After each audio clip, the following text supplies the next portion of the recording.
Fala pessoal, tudo bem? Hoje vocês não vão ver o meu rosto aí porque eu tive um probleminha aqui com a minha webcam, mas nada que vai atrapalhar a produção da nossa aula.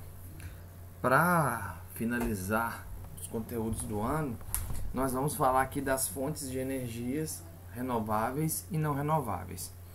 Ô gente, o que é uma fonte de energia? Energia é tudo aquilo que tem a capacidade de gerar trabalho. E trabalho, pelo que a gente aprende em física, é movimento. Então, tudo que tem a capacidade de gerar movimento, ou seja, de desenvolver uma força, é uma fonte de energia. E as fontes de energias, elas são divididas em fontes de energias renováveis e não renováveis. As fontes de energias renováveis são aquelas que, quando nós, seres humanos, as extraímos da natureza, elas têm uma capacidade de se recompor, como por exemplo a energia solar, o vento. É como se elas fossem infindáveis, infinitas. Já as fontes não renováveis são aquelas que nós tiramos e o meio ambiente não consegue recompor. São fontes que vão acabar, como por exemplo os combustíveis fósseis, petróleo, carvão mineral e o gás natural. Então, gente, a gente vai começar agora, já que você já tem noção do que é uma fonte de energia, que as fontes de energia são divididas em renováveis e não renováveis. Nós vamos agora fazer uma divisão aqui explicando quais são essas fontes. A gente vai começar com as fontes de energias não renováveis. Primeiro, a mais utilizada no planeta é o petróleo, tá? O petróleo, assim como o carvão mineral e o gás natural, ele é um combustível fóssil, ou seja, que ele se forma pela decomposição dos seres vivos, sejam eles vegetais ou minerais, em regiões de bacias sedimentares, e atualmente ele é a principal fonte de energia utilizada no mundo. Ele ocupa essa posição desde quando suplantou o carvão mineral na passagem da primeira para a segunda revolução industrial, tá? Então a gente já sabe que o petróleo, como ele se forma pela decomposição dos restos orgânicos, e o petróleo é uma fonte de energia que é utilizado, por exemplo, para a movimentação dos automóveis, é utilizado como combustível, e é também utilizado muito para a produção de energia elétrica através da sua queima nas termoelétricas, tá? A primazia do petróleo como fonte energética, ela sofreu importante redução com os choques nos preços do combustível em 1973 e 1979, quando houve a crise do petróleo, como a gente pode ver aqui. Tá? O preço foi só caindo, enquanto de outros foram aumentando. Uma outra fonte não renovável muito utilizada é o carvão mineral. Como você já sabe, essa fonte de energia era a fonte de energia utilizada na primeira revolução industrial para que as máquinas pudessem, a máquina a vapor pudesse funcionar. E assim, até hoje tem uma vasta participação na matriz energética, o carvão, sendo ainda o principal fornecedor de eletricidade através das termoelétricas, assim como o petróleo também, ele pode ser utilizado nas termoelétricas, mas o mais utilizado é o carvão mineral, além do uso dele em siderúrgica, tá? É uma fonte de energia muito poluente, pois contribui para os processos de aquecimento global e formação das chuvas ácidas. Qual que é a matriz energética que a gente tem no mundo hoje, gente? É muito importante que vocês entendam que a matriz energética mundial, obviamente que existem países com exceção, como no caso do Brasil, mas nela predominam o que? As fontes de energias não renováveis. Você observa que o recurso mais utilizado é o petróleo, depois o carvão mineral, depois o gás natural, depois a biomassa, depois a nuclear e depois a hidráulica. A hidráulica, gente, você ter noção de como que a nossa matriz energética brasileira ela é diferente, ela é a mais utilizada aqui no Brasil.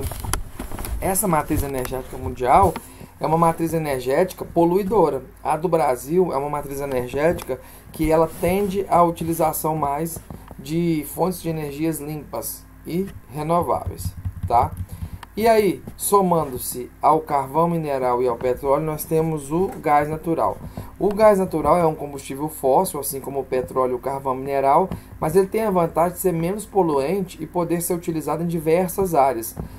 por exemplo, no setor de transporte, nas residências que nós utilizamos para a gente poder cozinhar, nas indústrias e na geração de eletricidade. Além disso, os seus preços são mais baixos e suas reservas estão distribuídas de forma mais equilibrada que as do petróleo, tá? O maior produtor mundial de petróleo, gente, ele fica a região ali do Oriente Médio, tá? Nós temos aqui na América grandes produtores de petróleo, como a Venezuela, que é o maior disparado. Nós temos os Estados Unidos, o México, o próprio Brasil, tá? De carvão mineral, nós temos a China como um dos principais produtores, tá? E de gás natural, nós temos a Rússia, que possui as maiores reservas de gás e exporta grande parte da sua produção para a Europa por meio de uma rede de extensos gasodutos. Esse gás é muito usado lá na Europa nos sistemas de aquecimento das casas, tá?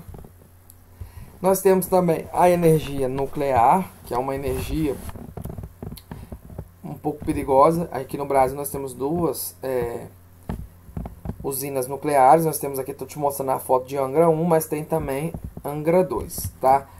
A produção de energia nuclear, ela ocorre pela fissão de urânio enriquecido em reatores. É uma tecnologia que sofreu grande expansão após a Segunda Guerra Mundial, com o crescimento mais expressivo na década de 70, devido à elevação nos preços do petróleo, tá? Aí olha aqui nesse gráfico, 65 a 2002, como que cresceu a produção mundial de energia nuclear, tá? Há uma controvérsia em torno da utilização desse tipo de energia, gente, porque ela pode ser usada não apenas para geração de eletricidade, mas também para produção de armas de destruição em massa. Por isso que a energia nuclear, a arma nuclear. As vantagens da energia nuclear são o desenvolvimento tecnológico associado a ela, o alto poder energético, o fato de poder se localizar muito próximo aos principais mercados consumidores e não gerar gases de efeito estufa para a atmosfera, sendo considerado pelos seus defensores uma energia limpa, tá? Só que somente a energia nuclear, dentre as fontes não renováveis, que não contribui para o aquecimento global. O petróleo, o gás natural e o carvão mineral são fontes de energia poluentes e que liberam na atmosfera o CO2, que é o famoso gás carbônico que contribui para o aquecimento do nosso planeta. Agora nós temos as fontes de energias renováveis, ou seja, aquelas que se a gente utilizar de maneira consciente, a natureza consegue repor. A primeira, uma das mais utilizadas, é a hidráulica, principalmente aqui no Brasil, tá? E ela tem grande destaque no mundo, mas aqui no Brasil, na China também utiliza bastante. Aliás, nós tínhamos a maior hidrelétrica do mundo, que é a hidrelétrica de Itaipu, que é uma hidrelétrica binacional. Por que binacional? Porque ela foi construída em conjunto com o Paraguai. No entanto, hoje ela é a segunda maior do mundo, porque a China construiu uma maior, chamada de Usina de Três Gargantas, tá? Então, a hidrelétrica, ela tem como principal característica fazer o quê? Ela pega e, através da queda d'água, ela movimenta as turbinas que geram a energia. As vantagens da energia hidrelétrica é que é um baixo custo para a sua geração de energia, tá? E ela praticamente não polui nada. É uma alternativa para o aquecimento global. Por outro lado, se a geração de energia através das hidrelétricas ela tem um custo baixo, o custo para instalar, para construir uma hidrelétrica é muito elevado, tá? E a construção de grandes barragens demanda o alagamento de extensas áreas, gerando importantes impactos ambientais, como a perda de áreas florestais e também sociais, com o deslocamento compulsório das populações. Uma outra fonte de energia muito utilizada é a biomassa, tá? A produção de energia a partir do material orgânico, notadamente vegetais, é muito antiga. Até hoje, lenha e carvão vegetal têm grande expressão em diversos países, como aqui no Brasil, tá? Nas últimas décadas foram desenvolvidas tecnologias modernas para a produção de biocombustíveis, como o álcool e o biodiesel. Há possibilidade do uso de variadas fontes. No Brasil, a produção, por exemplo, é feita com a cana-de-açúcar, já nos Estados Unidos é através do milho, tá? O uso da biomassa, ele tem a vantagem é a redução das emissões de gases do efeito estufa, além de ser uma fonte renovável. Você pode plantar a cana de novo depois que você colhe ela, assim como o milho e a mamona e outras fontes utilizadas para gerar, por exemplo, o biocombustível, o etanol. Por outro lado, ela intensifica o desmatamento e pode reduzir a produção de alimentos, devido ao uso significativo de extensão do território para o cultivo energético. aumento o desmatamento, porque para plantar cana tem que tirar as árvores. E aí, áreas que eu poderia utilizar para a produção de alimentos, eu utilizo para fazer o quê? A produção desse material e para ser usado para gerar, por exemplo, o etanol. E se eu estou produzindo menos, alimento e a demanda cresce, a produção do etanol, ou seja, através da biomassa, isso pode gerar o quê? Um aumento no custo dos alimentos, tá? Agora, nós temos também a solar e a eólica, que são importantes fontes alternativas defendidas pelos movimentos ambientalistas devido ao seu menor impacto, mas que enfrentam problemas por conta do seu custo, que ainda é muito elevado, embora em queda com o aumento da escala de produção e da dependência das condições naturais.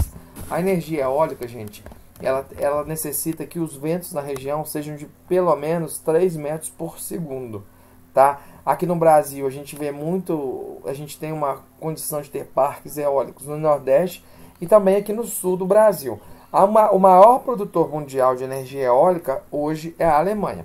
Já a energia solar, ela é favorecida para ser utilizada em regiões intertropicais do planeta, de baixa latitude, como é o caso aqui do Brasil.